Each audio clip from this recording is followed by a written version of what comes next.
отношении того, что вы говорили, что есть вакантные места и средства расходуются нецелесообразно и так далее. Вот я смотрю, вы проверяли Камрадскую или США, да? Так. Вот здесь получается, что из количества, какое там есть, я не знаю, но вот написано, что 6,5 вакантных мест. Вот я знаю по Луканишской ситуацию, да? Там 11 единиц штатных, 5 вакантных мест. Сегодня у нас директор ЮСШ получает заработную плату 12-15 тысяч лей.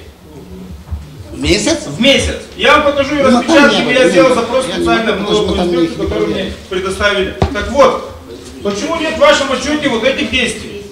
Но там их не проверяли. Вот я вас прошу, пожалуйста, считайте, что это устный депутатский запрос, что вы там провели, как положено проверить. Плюс, у нас есть информация, что там есть мертвые души.